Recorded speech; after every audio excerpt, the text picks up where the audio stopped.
Back on this Sunday morning inside Tennessee, my colleague John North and I are interviewing Representative Eddie Mannis, who is leaving the state legislature. When you arrived, you made history as the first openly gay member of that body elected in this state.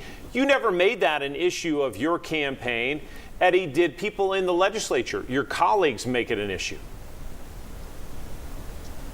I think you have to, it was an issue for some people during the campaign process itself.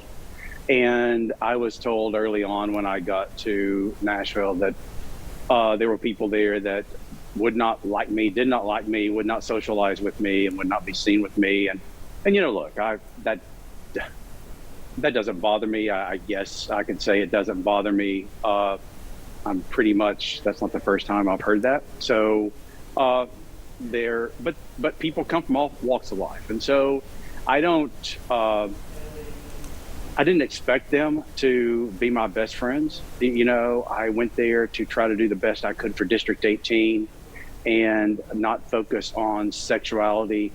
And unfortunately, it just so happened as soon as I got there, almost immediately, everything was about, lots of things that were coming through my committee was regarding LGBTQ, and a lot of it came through education instruction. So it was a little tough to handle that process, and so it was a different experience. I want to follow up on that point, Eddie. I've been doing some thinking about this. We've had so many of these issues come up, and they're so sort of incendiary that what all of us tend to do, me included, is first react to the idea before we try to sort of step back and say, well, let's be logical about this. I'm talking about transgender athletes in middle or high school. I don't know how often that happens, to be honest with you. We have a pretty lively newsroom and we get lots of tips from the public, and we haven't heard anything like that. Bathrooms.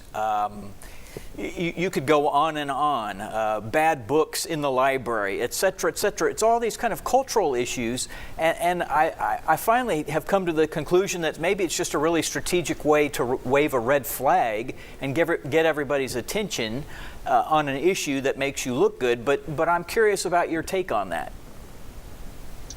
I think you're spot on, John. I think a lot of it is just sensationalizing, and if you sensationalize those topics, then it incites the voters and they get all up in arms and they think those are the top priorities. But I would dare say that the things that you just mentioned would be priorities in any district, really, across our state. And one of the points I would keep making during committee is, where are these really happening? Is this really a challenge that needs to be addressed?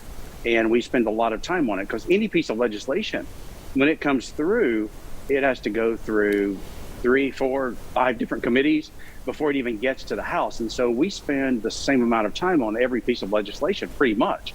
And so I would ask, where is this happening? The transgender athlete bill, when that first came out, it was positioned as boys playing on girls' teams. And I agree. I support boys not playing on girls' teams, and I support that in reverse, girls playing on boys' teams. But that wasn't the wasn't the objective of the legislation. The objective of the legislation was trying to determine at what point, you're transitioning, and is this really happening in our schools? And if it is, then could we handle this? Would it be a better way to handle this is to create a resolution for the NCAA or the TSSAA to address it when it becomes an issue, if and when it becomes an issue. So I think it's just sensationalizing and maybe trying to get the attention of the voter and I guess maybe communicate to the voter, I am fighting for morality or whatever it is. And I think that's where we are. Let's look at an issue that you felt was most substantive about your work there when you walk away from your legislative work. What do you say, hey, I'm glad we did that, aside from balance a budget, which you're constitutionally obligated to do? As my time went on, I passed several pieces of legislation, but one of the things that I really was working on, education was really important to me, and everybody would say, man, you're on the education committee, did you volunteer for that? And I'm like, well, maybe because I just didn't know better. And so I did say that I wanted to be on education. But it's teenage suicide is a major issue. It is one of the issues that we can put pencil to paper and have statistics.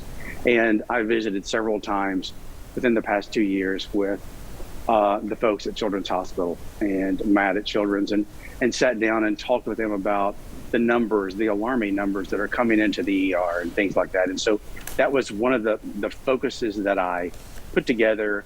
And I wish I could have done more, but just making sure that there was a way to communicate. There was a number that if you felt like that you were troubled enough that you might take your life, or if you had a friend, we did pass the legislation that there's a toll-free number. There's now a number on the back of every student ID within the state that has the hotline for suicide. That doesn't sound like a lot, but I think a lot of times when you get to that point, you don't have that, you don't know where to go, and you want to keep that pretty private. The other thing is school security.